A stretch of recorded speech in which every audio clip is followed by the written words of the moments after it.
Hi guys, today we're going to take a first look at the Eachine Razor motor glider. So let's head over and unbox this thing.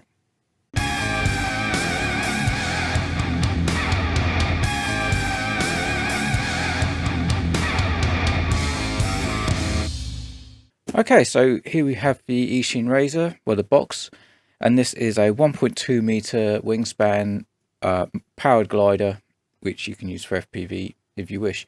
So before I get started, I would like to say that this model has been provided by Banggood. So this review is sort of thanks to them, but I'm going to be completely honest, and my opinions are my opinions. So let's see how it looks. So first thing you'll see is the box has been a bit damaged in transport. It's actually a pretty sturdy box, so they must have given it a good old whack.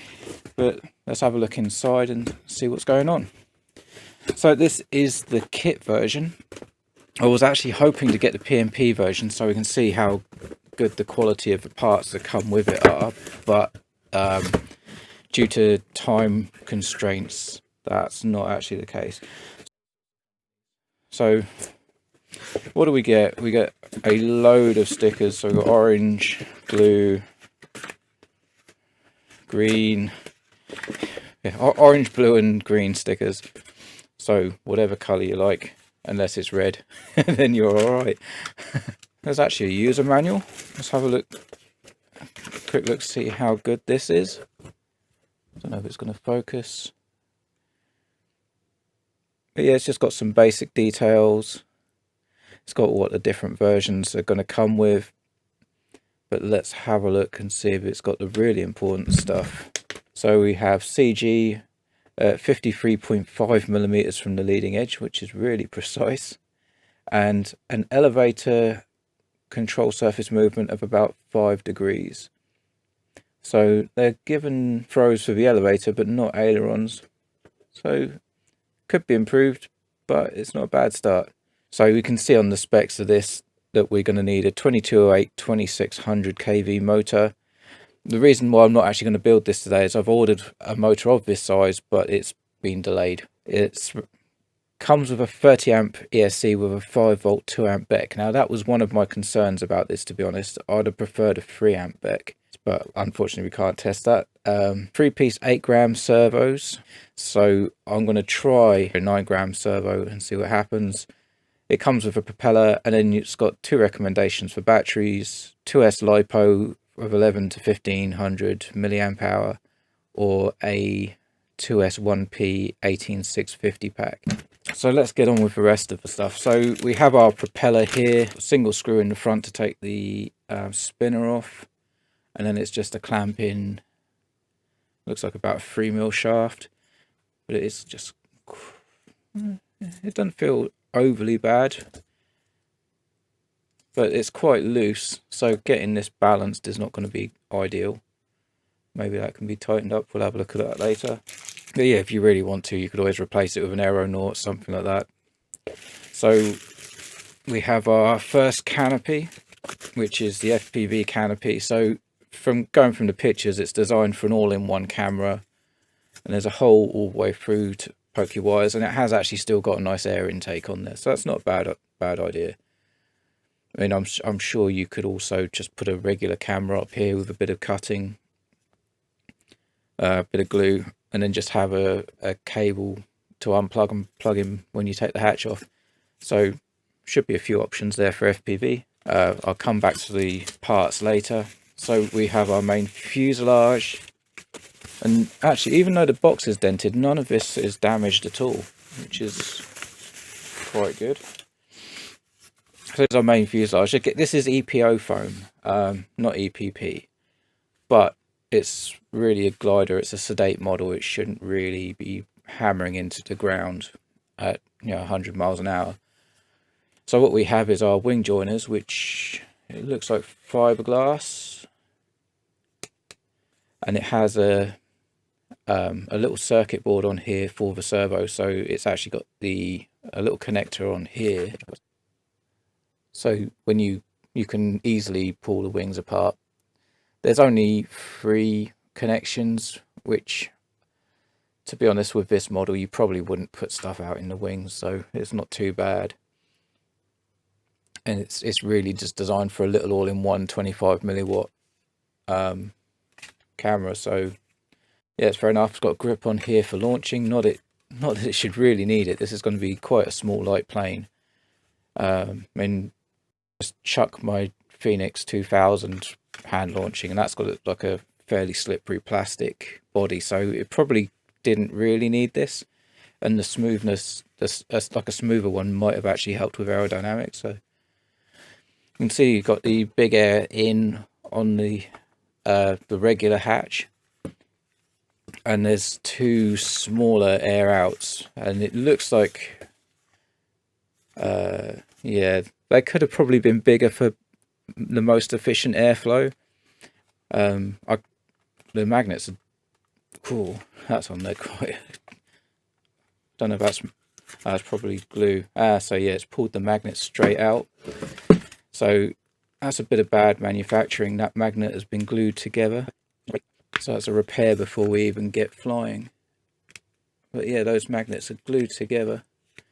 Brilliant. Right, so I'll come back and fix that at some point. So yeah, that's not ideal. So both of these are hooked up to a single servo. So it's basically a Y lead for hooking up to your receiver. And then a little tray, again, it looks like fiberglass. And then in the front you can see there's a plastic motor mount. So let's see if this one comes off better. That's better. So it's quite a snug fit, and the magnet actually does seem pretty decent. So there is a hole here for a GPS if you want to run like a flight controller, and there's a space here. That's handy. So it is actually individual servo leads and a Y connector, so you don't have to run them with a Y lead without sort of resoldering. You can just disconnect. That's quite useful. If you're running a glider, I would probably set them up as separate channels. There's no rudder, so it's only a 4-channel anyway. If you have 2 ailerons, then that way you can have like differential on the ailerons, that sort of thing. And then we have the spot in the back here for your elevator servo, and the tube that goes through, which has the linkage already installed. We'll come back to that in a sec. So there's this one hatch here on the bottom, and that one's actually fine as well, which I guess is just to make it easier to get your battery strap. Actually, it's for poking the motor wires through. You could put your ESC here and have the motor wires which go through that hole in the bottom, and then you can thread those through easy. So it's a convenience hatch. It's not a bad idea. And it's a shame that pulled out, because all the magnets seem, you know, spot on. I mean, I'm guessing that not every model's going to have that issue. But so that is the fuselage. It looks well thought out. So next up we have the horizontal stabiliser. It's got the control horn already inserted for the elevator, and it has the nice touch that I first saw on the Strix Nano Goblin, later been used on the ZOHD. It's definitely on the Dart 250. It might be on other models too, but where you have the actual rod going through a hole in the control horn, so the horn is actually acting on this whole surface. So it seems to be glued in well enough. I can actually see a little bit of excess glue there, and there's a spar running through here as well. And we have a little plate here for obviously to support where the screw is going through. So that's nice and simple, not really a lot to discuss there. So next up we have our boom with vertical stabiliser. So here's our boom. You can see the control is already inserted through, so that will clip onto your servo, that will clip onto the elevator, and there's a little plate there for it to screw into, so that will go in there. and then screw in the top, in the bottom, and then everything is nicely able to be disassembled. There's a single hole on the horn for the clevis. It kind of looks a bit more like carbon fibre, but I think it might just be fiberglass. I don't know, maybe it is carbon fibre. It's actually conducting, yeah.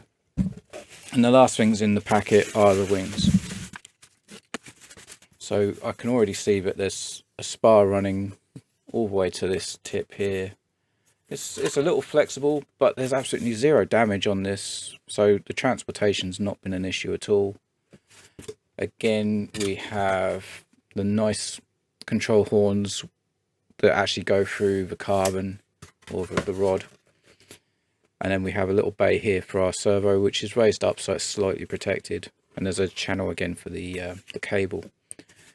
And then you'll see in the end we have a locator. This area here for our connection to be glued into, and the hole for the carbon spar. There's the other wing, nice and lightweight.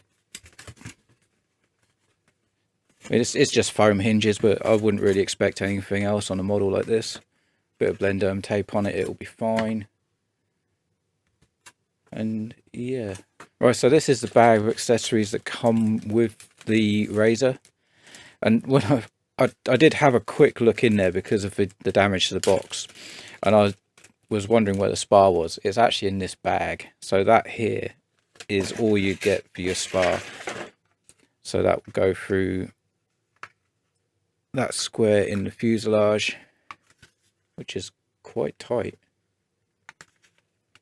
It's actually very tight. So it doesn't need to go far in the wing, but you find that with gliders. I was wondering where my spar was on my molded glider, and it's a tiny little thing. It literally just goes through like this. But yeah, that's supposed to go through there, and that is very, very tight. So I think that's actually, those holes there are actually going to need to be opened up before we can even get that spar through. That one's not so bad, but that is, yeah, that could have been looser. But yeah, I think I'm going to loosen that one. This side's not too bad. That side is very tight. But anyway, that is your spar. What else do we get in the packet? We get some Velcro, which I guess is for the battery, which I won't be using. So I won't be using the Velcro. What I tend to do, where it's got a strap, I get some anti-slip stuff made for dashboards, that sort of thing, and I glue that to the plate. And then that in combination with the strap is usually absolutely fine for keeping it secure. So on something like this, I won't be using the Velcro. So what else do we get? We get some Teflon skids, which we've seen quite a lot on ZOHD models. So that one's obviously for there. I'm guessing the other one goes on the tail. Yeah, that makes sense. So there were quite a few rumours that this was potentially made by ZOHD, which all these sort of detail, I'm sort of leaning that way as well. So I'll come back to that. So we have the screw here, obviously, for the horizontal stabiliser into the tail. We have 2 control rods and clevises for the ailerons.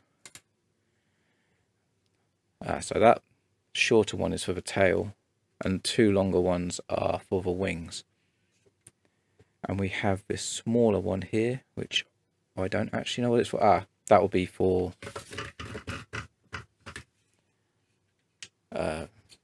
holding the boom in. There's this black sort of rubbery plastic cover here, which is going to be to go over GPS once you put that in, if you choose to run a GPS. And the last bit is the wing joiners. Now this is one thing I noticed which I was a little disappointed with, because we have these nice regular servo sized brackets or connectors in the actual plane itself, and on the receiving side of the wing.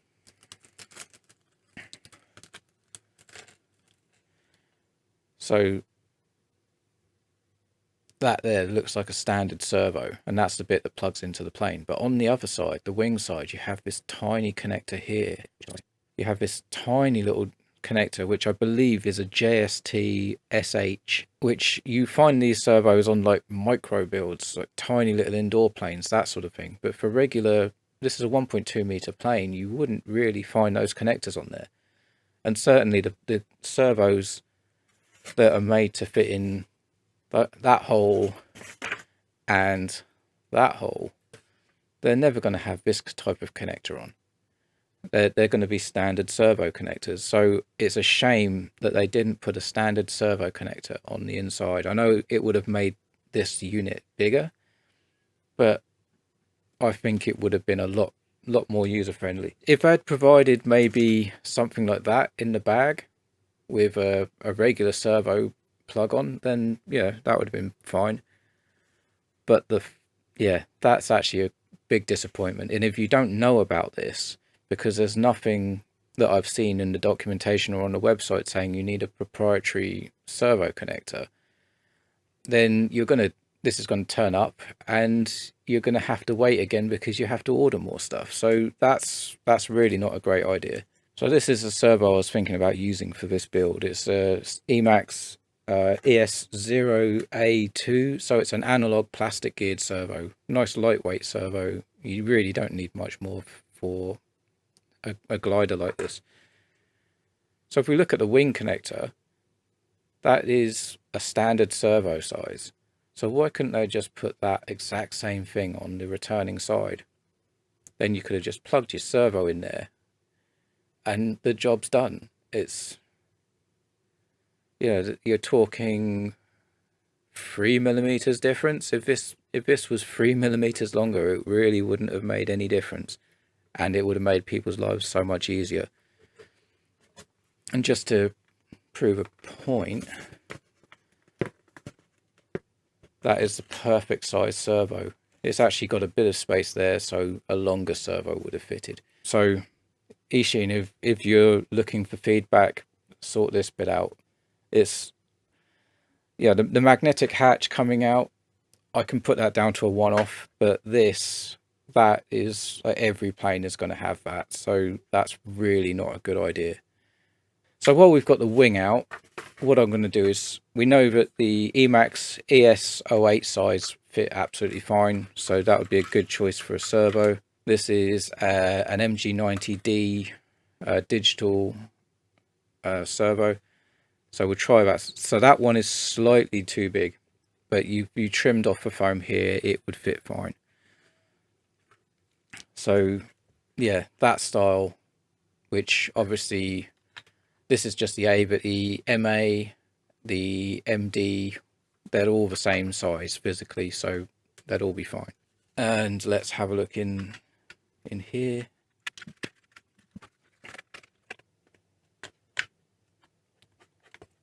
It's tight, but it probably would go with maybe a little bit of sanding. And let's check out the Emax.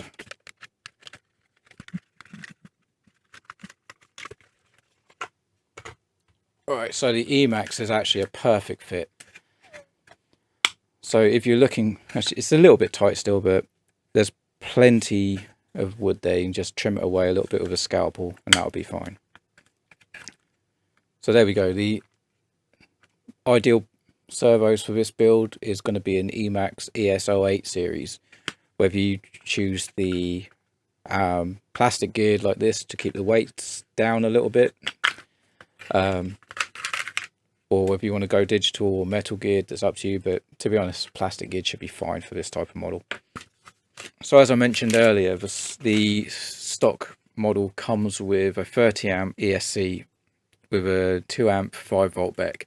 So instead, I actually, before I even knew I was getting the kit, I ordered this ESC to replace it, which is the Banggood. This again is 30 amp, but it has a higher rated 5 volt BEC on it. I believe it's 4 amps on this one, but yeah, that'll fit in there, no problem.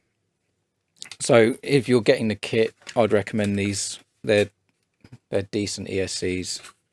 They've been used in all sorts. So Josh Galt, a friend of mine, uses not the 30 amp but the Banggood ESCs in high powered mini dracs and has no problems. He's a Bandit FPV, so check out him as well. So yeah, I've got no issues with this ESC going in there at all. It will be faultless. Trying to find a 2208 2600 kV motor wasn't the easiest of searches. There was 2 motors on Banggood that matched this specification. One was a Racer Star, and the other is basically, if you remember the old orange Turnigy motors, it's basically one of those. They've been brought out by another company, so I've ordered that one. So the next video I'll have this all built up and we'll get it flying. At the moment I'm in a lockdown in the UK, so it won't be flying for at least a month, because no doubt the weather will be crap once we come out of lockdown too. But yeah, I'm going to get a couple more of these servos and try to get the connector for this.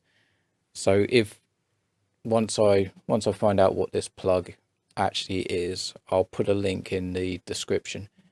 All right, so a little bit of, just a little scrape with a knife, mainly on that top part. It's got that spar going in. It's still tight, but it's absolutely fine. I mean, to be honest, once the wings are off, you could probably leave it in there, and if it's snug, you won't lose it. So let's have a quick look at the whole thing together. Right, so here we have the thrown together model. It's, as I say, there's nothing in it yet, but this is just built. I'm trying to get it all on camera. And as you can see, it's quite a nice wing profile, decent. This, yeah, it should be nice on mild slopes even. I will be trying this out on the slope as well as just at the field. So the quick recap of what my initial thoughts are. The actual foam is really nice and it's decent.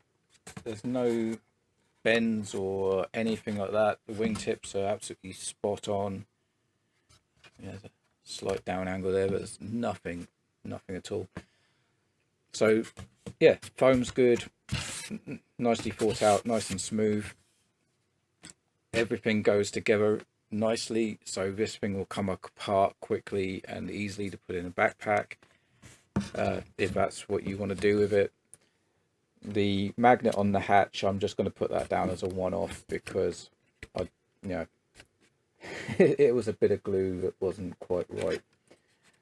So yeah, I can't really say that that's going to be the same on every model. It's probably just a one-off. The plastic motor mount, we'll just have to see how that does. I mean, if it's going to be a hard, it seems reasonably thick, so it might be all right. Motor fitting, I won't be able to report that until I actually get my motor. So the next video I'll do a brief overview of my build, and then we'll actually just fly the thing. So yeah, it's got nice touches, definitely ZOHD like touches with the GPS hole with the cover, and the Teflon skids for the tail and the fuselage. This access covers a nice fort for getting easy access to the motor and ESC wires. Again, this is a nice fort if you want to put a flight controller in there, or even just a receiver, so you can get in there, get a bit more space and get everything sorted out. As I say, the only thing at the moment, as far as the kit version is concerned, that I'm really not a fan of are these things here. If they had been regular size servo connectors, then I would have no problems with this kit whatsoever, really. So hopefully that's something Eachine can look at and maybe change in the future, because yeah, that's a crap idea, to be quite blunt. Everything else is really nicely thought out, especially these again, well, originally Strix, then ZOHD style rods through the control horns. It's a nice idea. The wing joint is solid. A lot of people sort of thought this was the bigger Drift, and one of the problems with the Drift was the rear of the wings coming away from the fuselage, but no problems with that here. I'm just going to put a standard receiver in here for the time being, and I'm just going to fly it straight off a receiver. I'll dig out a all-in-one FPV camera so we can get some video up there, and yeah, we'll see how it flies. We can't really pass judgment until we get it in the air. So I think we've pretty much wrapped everything up with this Eachine Razor. If you're interested in getting one, I've actually got a 15% off discount code in the video description, so I'll put that along with the link to the model down in the description. Likewise, any parts I'm going to use, I'll also link to those so that you can get them if you feel so inclined. But until the next video, thank you very much guys for watching. So if you found the video useful, please give it a thumbs up. If you haven't already, please consider subscribing, and get out there, fly your models like you stole them, and have fun. That's why we're all in this, right? So see you on the next one. Bye bye.